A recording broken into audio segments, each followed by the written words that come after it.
right, here we are with a random wizard versus the mystery player Racer X from Parts Unknown.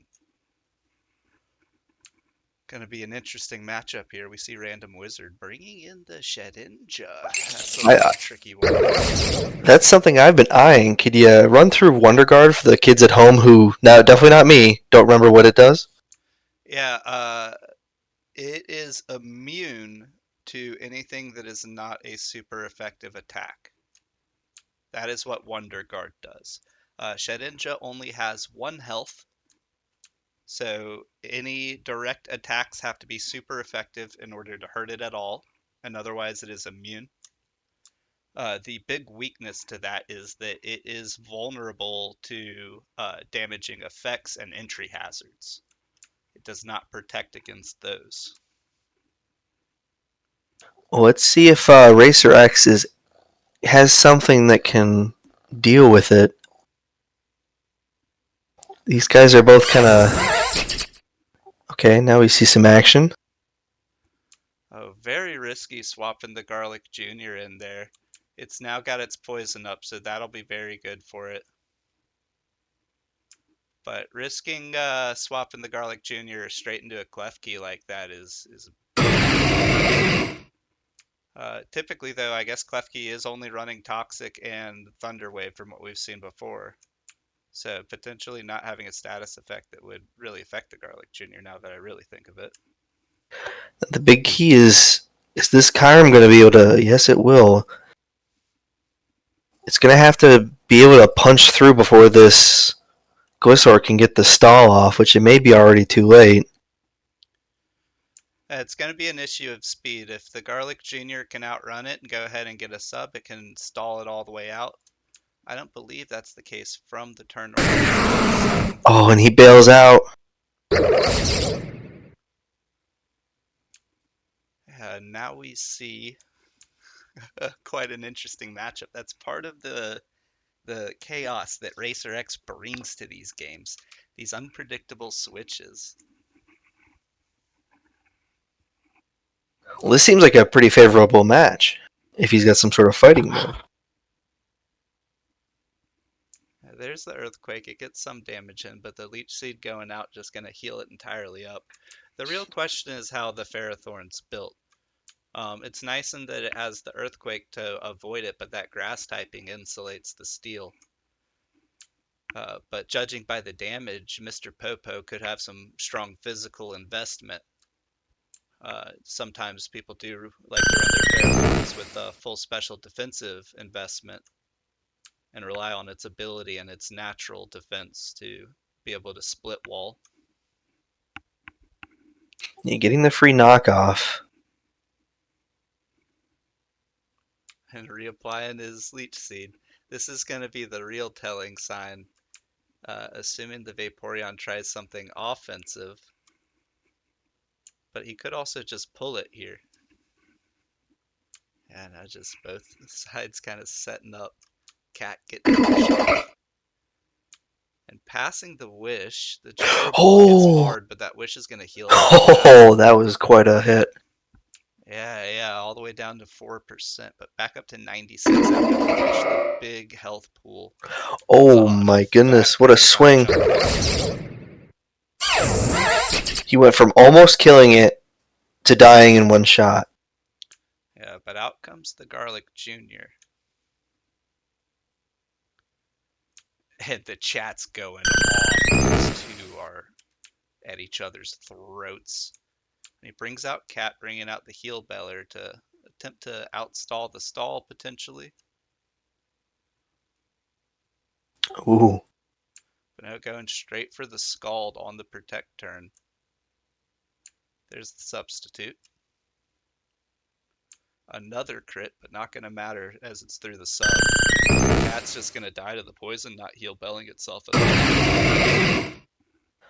It's going to be rough not having that heal bow with this Garlic Jr. unless he can deal with it here. Yeah, but here's Mr. Big. Mr. Big's coming in to shoot some beams, baby. Getting the Protect off, so nothing really happens that turn. Just getting some good scouting done. Does he make the switch? Do either players make a switch here? Change the call just to catch each other off guard now that information's out on the table. Here comes the shed ending. Neuter dies to the spikes, the entry Oh, hazards, breaking it in its one health. let's go. But here's the Bulma. Yeah, that's going to be the difficulty with playing with those rare and niche Pokemon. Is that they have those situations that just break them, but the Lopunny should be able to easily dig them out of here. That ice typing of the dragon, just afraid of the stab fire. Could also just see a fake out come out here and just push the chip.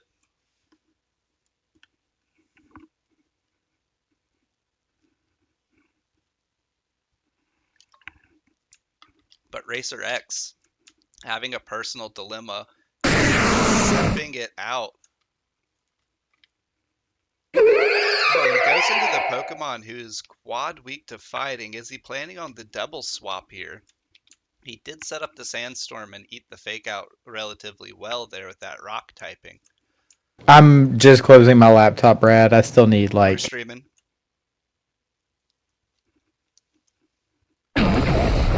Straight into the Landorus. The flying typing will be able to insulate it against that fighting attack. And we'll see if he has the ice punch coverage. That may cause some issues if he does, but if he doesn't, oh, I don't think he does. Yeah, going for the swap. The knockoff comes removing the Toxic Orb. The only oddity of that is now he's not going to want to heal Bell with the Clefable. He's not going to be able to get his Toxic heal back up. But Gliscor being a physical wall, it could have just been that he wants to keep the Lopunny safe, not trusting his speed against it. But I would say that that would be a bit of a misplay, assuming he does have the Ice Punch. Yeah, just spam and knockoff. You see the damage drop with the item being removed, letting the Toxic just go up for free.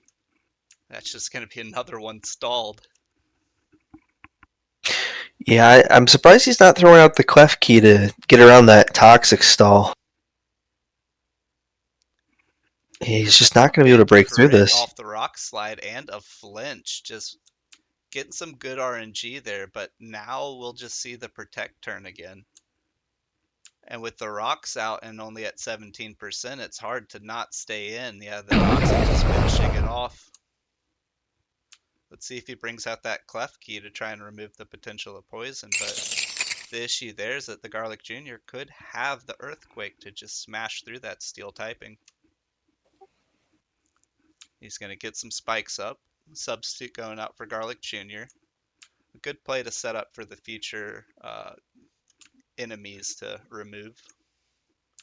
Oh, goes for the Toxic, but immune with the steel and losing his sub for that mistake. This is the question with the Toxic stall. You either bring the knockoff or the Earthquake. Does he have the knockoff to remove the items and get that little chip damage, or does he have the Earthquake to take the He steals? And yeah, does with the have the Earthquake, earthquake. 70% big hit, but a Ooh. fat crit on the returning attack. All right, well, Goes the now you've got. Cliffy. Oh, that heals just so much. Yeah, 47% though, not going to be the best. Could go for another protect turn, predicting the fake out or just getting the knowledge. There's the fake out. Now, does he? He doesn't have it for the high jump kick now, though. Unless he goes for the double. Oh, does not do enough.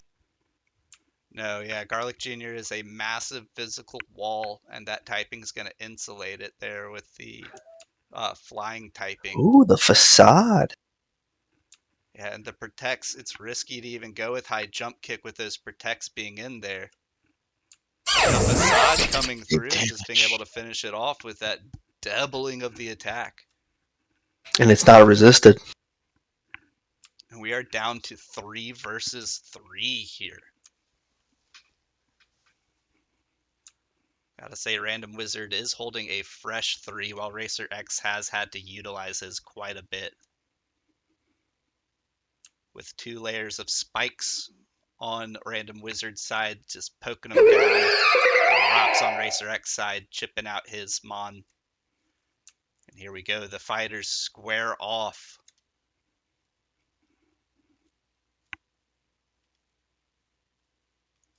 Now, if I'm Random Wizard, I almost just press Drain Punch here. Anything he pulls out is going to be weak to it. It's a question of if you think that the knees has that extra priority. If he has some other kind of priority, you want to go ahead and get that fake out and just let the toxic finish it off. You do still have the normal typing where you are afraid of those fighting attacks, so just kind of guaranteeing the kill there is very clean. And now whoever he brings out after, you can just outspeed and smash fighting attacks into. Yeah, I think that's just about it then.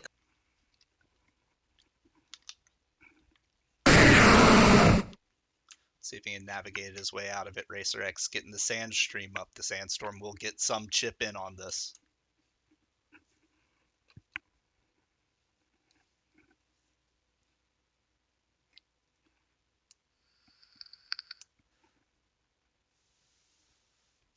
There's the tree. Healed all the way up. Sandstorm getting some of that chip in. But here it is, just one more drain punch. And we're going to be going into game 2.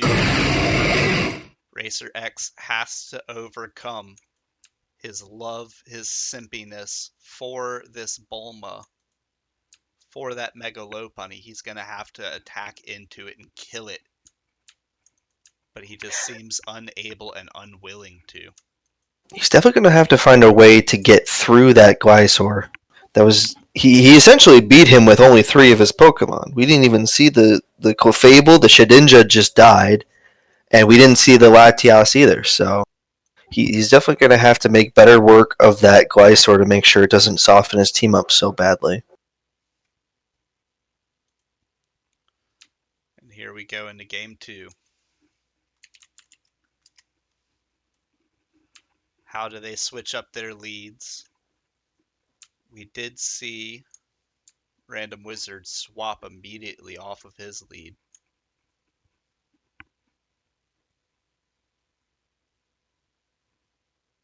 And Racer's X is not necessarily having the most effectiveness. I think the really key point is he has to understand the value of that Vaporeon until he removes the Gliscor. The Vaporeon actually sizing up pretty well into it is a bit of a trap in that it gives the Gliscor direct control of chipping it out if it can get it into some form of stall loop. But here we go, right into Garlic Jr., into the Clef Key. He knows he can just smash Earthquakes into this. Does Racer X remember the damage of those Earthquakes? He goes for the spikes. The substitute comes out. He's just going to be able to sit behind it and heal up at this point. He's definitely prioritizing those spikes.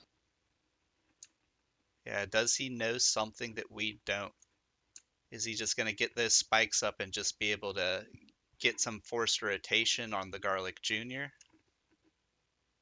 Well, if this game comes down to him only having Shedinja, that's going to be a guaranteed win for him, but I'm not sure if that's going to really matter. Oh, and a call. Using the Toxic into a Pokemon that would be immune to it, taking the free turn and calling the swap. And now Cat is going to have the Protect go into him, but takes advantage, getting a free Wish off. The Earthquake not dealing much to that water typing, and the Scald destroys the substitute. A big thing for these Toxic stalls is using your Protect to retain your free turn created by the substitute, but being faster, you can just kind of stall it out in that sense as well. Not to mention the Toxic heal basically restores the HP missing within 2 turns. Oh, and there into another Protect turn, just smashing Scald and taking 31% to the Toxic. This is the Cleric that he drafted for that reason. And he has yet to use a heal bell to remove the Toxic. He's just going to take massive poison damage there. Yeah, 37%. And now what do? You're just broken. You've given your Pokemon who's there to counter this. Just Wish is too late. Yeah, he should have gone for the heal bell there at least into the Protect turns. You got to follow those Protect turns and make the Gligar swap up his strategy some to find those openings and burrow them into it. Yeah, I would have liked the Kyurem there. He knew it was faster than him. Now it's poisoned, unfortunately. Now he's going to get stalled out as well. Swapping around maybe in a bit of a panic there. It does give the free toxic. Now he doesn't have the sub up, so he will take an ice beam pretty hard. But I mean, he could just swap out to anything and really deal with it, like the Ferrothorn, and just stall it out. And there's the protect, just getting the scout, confirming that it is the ice beam. This is the one problem. In order for him to use the Shedinja, he has to remove the entry hazards and wait out the storm. Oh, he He left it removes in. the ice beam, trusting his speed possibly too much. Or maybe he was calling a switch. Here comes the low punny. It will be able to go ahead and get a fake out here and stall for more toxic. Racer X seeming unwilling to swap his mon around in order to reset those toxic stats. Yeah, there it is. The fake out, the flinch. There's going to be the toxic damage coming in as well. And Mr. Big is looking Mr. Small. Now he did lose his Gliscor a bit earlier than he did last time, so let's see if Racer X can make any sort of headway now that that's out of the way. Yeah, that is a great point. The toxic was not able to spread all the way throughout the team. But here comes the Klefki, only at 31% health. Oh, the miss. Missed on the toxic. Here comes a return. Stab return 31%. Oh, should have been Thunderwave.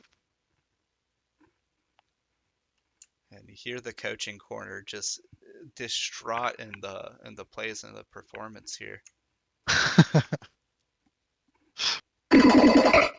Thunderwave would have landed. Metachamp comes out. It does have the fake out priority here since Bulma has been sitting in, but Random Wizard has a Pokemon that he can switch into. Yeah, you can see the Goku Black. There goes the fake out. But now here's Goku Black. He's going to be faster. He's going to have the speed advantage. But Knees does have access to much priority and massive, huge power. I imagine you go Tyranitar at this point, thinking that there's a psychic move coming. But if he's got a dragon move, there's not much you could really do. Yeah, the big thing is the Tyranitar would get that sandstorm going and be able to just special wall it off. And then he would have the opportunity to pivot into the Landorus, but he's He just went going for the straight for move. the damage, going for the HJK. That high jump kick, just massive damage, massive numbers. That is also very valid to go for just that full-on aggression. Now, does he have the Prio move? But the problem here is he cannot And he does. he cannot high jump kick into the Shedinja. He'd lose half of his health due to the immunity from the ghost typing. And here it is. Larval Cell, that little We'll baby. see if he knows what Wonder Guard is. I'm curious to see if he does. Yeah, simple swap into the Tyranitar. He does have the solution for it. The Sandstorm would then just kill Oh no! But he goes for the high jump kick. You can even see it. You don't even have to know the typing for that. It's just ghost typing, not even the ability necessarily protecting it. And the toxic goes up. He's just going to continue to stall him out. Just let the toxic do this work. This toxic cell, this toxic larval little baby, just worming around in Racer X's brain. Does he see that he has the move to do it? Oh no! Wonder Guard. Oh Does he no! throw out the Tyranitar? He knows the 1-2 punch of We this talked strategy about is this. to do the Tyranitar first, but just that single damage. Oh no! He goes for the Landorus. The Landorus does have access to moves I that don't will be able to understand. hurt this thing. But I does don't he use understand. them? Does he go for the rock attacks? Does he go for the dark attacks? Here comes the Ferrothorn. He goes for an earthquake. Would have been immune. I don't understand. We talked about how this works very extensively. I wrote him out a list of the moves he has to use against it. And here comes the Tyranitar. The Tyranitar setting up that sandstorm, making the Shedinja unable to come back in now. I don't think there's any coming back from But he this. has to wait out the sandstorm. Random Wizard does have a slew of bulk to wait out that sandstorm, though. Mr. Popo just able to wall off that Tyranitar and just get the leech seeds going. And Ice Punch coming in, just more damage done back to the Tyranitar. rocks coming out, just more chip into the lander is just going to try and break that thing down. And here it comes. Landers taking the rocks, taking the knockoff, removing its life orb. That'll help with its low health, but it will hurt in its damage. Does Landorus have enough? Oh, and Mr. Popo's just walling it off, just sucking up all the leech seeds there. Oh, the gyro ball. Yeah, that low speed of Mr. Popo is a fast threat, but here comes T-Tar. The sandstorm's kicked up. But we've seen this matchup before. Iron Barb's just doing more to the Tyranitar than it's doing to his opponent, the Ferrothorn. I think that's all she wrote. And Good game. good game to our players.